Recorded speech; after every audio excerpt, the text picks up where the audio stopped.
Bonjour, je reprends donc nos conversations pour ce sixième enregistrement et je voudrais aborder, ça va peut-être nous occuper à un certain moment, la notion de l'heure qui m'est très chère.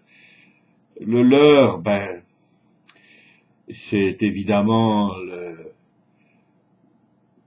une fausse réalité, hein, c'est le faux lapin derrière lequel courent les lévriers dans les courses. Nous pouvons aussi dire que nous, les humains, nous courons 56 000 lièvres, qui sont autant de faux lièvres, et dans de fausses courses, où nous sommes nous-mêmes de faux coureurs. Et j'aimerais bien aborder d'abord les faux dévots et les faux gourous. Les faux dévots sont légion, ils sont surtout préoccupés soit de pouvoir, soit de leur image, soit carrément d'argent. Et pour obtenir ces choses-là, ils font comme le loup dans l'histoire des trois petits cochons, ils se couvrent d'une peau de mouton. Euh, j'ai vu comme ça dans de nombreux séminaires des gens qui prennent parfaitement la posture du lotus,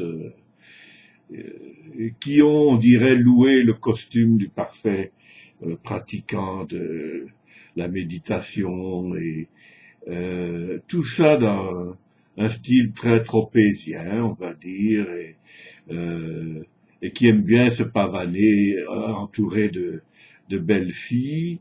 Et c'est ce n'est pas une question de gymnastique, la méditation.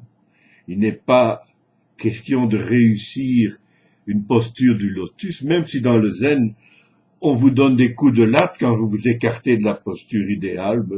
Personnellement, je n'approuve pas cela. Mais certainement dans le zen, ces coups de latte ne sont pas là pour humilier le pratiquant. Mais les personnes auxquelles je pense ont des standards d'élégance, d'attitude, d'expression, et croyez bien que tout cela n'a rien à voir avec la véritable euh, progression sur le sentier spirituel. Et j'en ai rencontré des tas comme ça. Parfois même sur la scène de symposium où on m'avait demandé de parler, et parfois comme de simples pratiquants dans des monastères ou euh, oui, des monastères comme il y en a plusieurs en Belgique et en France et même au Québec il y en a également et alors surtout évidemment dans le sud-est asiatique. Euh, si cette attitude-là donnait des résultats, ça se saurait. Elle ne donne aucun résultat.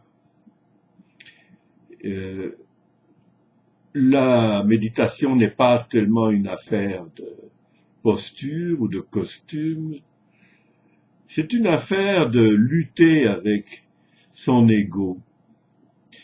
Et donc, quelle que soit la façon dont vous vous asseyez, en vous donnant comme norme d'observer le souffle qui est le vôtre, ce qu'on appelle anapanasati, eh bien, vous pratiquez la méditation. Et c'est ce combat qui est au cœur de la méditation. Parce que c'est sûr que le mental va faire tout son possible pour vous distraire de cette observation rigoureuse du souffle. Et il va y parvenir. Il va y parvenir pendant de longues années, parfois même plusieurs incarnations. Donc, euh, il n'y a rien à gagner à la méditation. La méditation est quelque chose qui se vit d'instant en instant, et c'est un combat. Il y a dans la pratique méditative Theravada deux approches de la méditation. La première qu'on propose aux pratiquants est samatha en pali ou shamatha en sanskrit, et c'est en posture assise, posture du lotus ou assis sur une chaise. Pour moi il n'y a aucune différence. Pourvu que vous n'utilisiez pas un dossier pour vous reposer. Il s'agit de soutenir soi-même sa colonne quand même. Et dans cette posture, on observe le va-et-vient du souffle, et chaque fois qu'une pensée se présente, on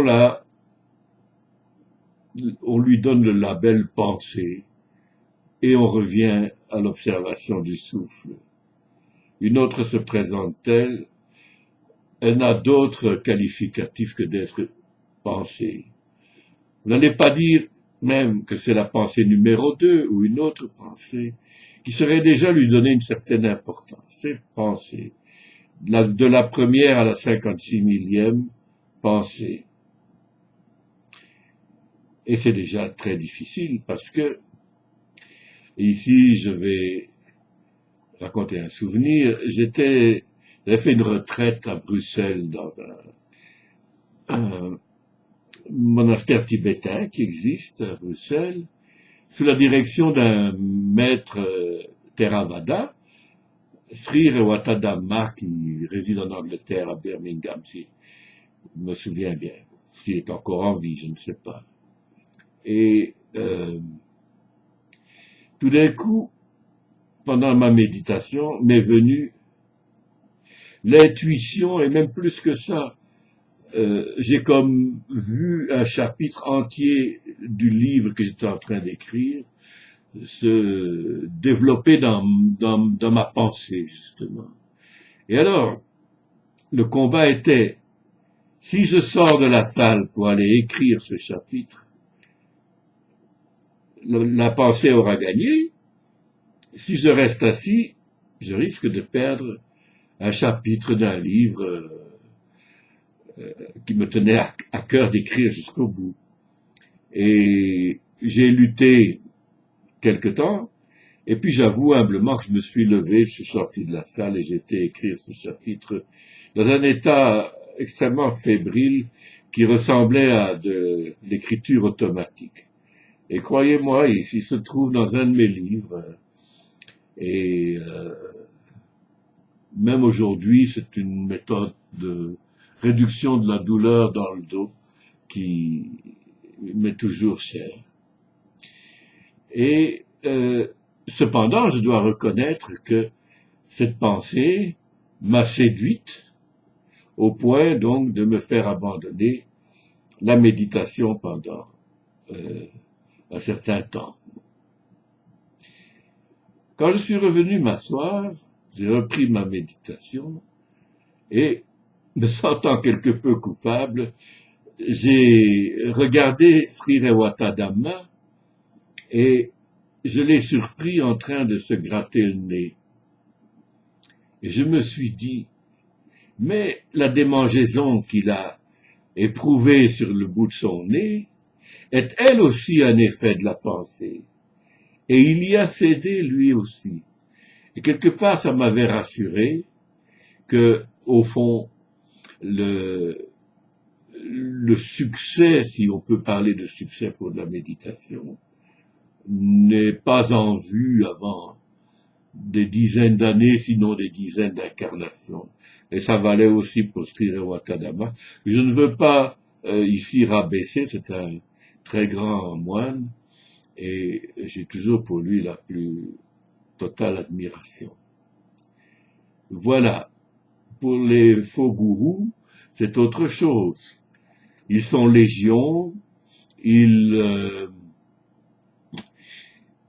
ne pensent qu'à profiter de vos faiblesses pour s'enrichir ou obtenir du pouvoir. Ou j'ai en tête un type qui prétend avoir des pouvoirs paranormaux. Il habite en face d'un cimetière à Montréal et il prétend que chaque soir les morts viennent l'accabler de demandes de résolution de leurs problèmes et qu'il leur dit attendez les gars, pas ce soir, je suis fatigué, etc. Et quand mon frère aîné est décédé en novembre 2011, il est venu me dire que le fantôme de mon frère l'avait visité et lui avait annoncé que il ne me laisserait pas d'héritage. Et si je n'ai pas eu d'héritage, je ne pense pas qu'il ait eu rien à y voir. Et je considère ça de toute façon comme extrêmement indélicat. Je ne le fréquente plus depuis ce temps-là. Alors, ces faux dévots, vous les rencontrerez partout. Ils ont souvent un schéma corporel. C'est souvent des hommes. Il y a des femmes aussi, mais c'est souvent des hommes dont le haut du corps est plus massif que les jambes. Dans la classification d'Alexandre Lowen et de Wilhelm Reich, ces personnes-là sont appelées psychopathes, qui n'est pas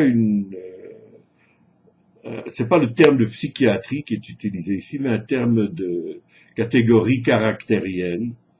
Et j'ai très souvent vu ce schéma de personnes, encore qu'ils puissent être différents, hein, mais vous allez retrouver souvent chez ces faux gourous ce schéma-là, le tronc surdéveloppé par rapport aux membres. Et surtout, un discours qui se nourrit de votre crédulité, qui se nourrit de votre souffrance et qui n'a d'autre intérêt pour eux que de les convertir en pistoles sonnantes et trébuchantes. Je souhaite que rien de tout cela ne vous arrive et je vous souhaite de vivre sans malheur, ni souffrance, ni affliction, ainsi que vous en avez parfaitement le droit jusqu'à notre prochaine rencontre. Bonsoir.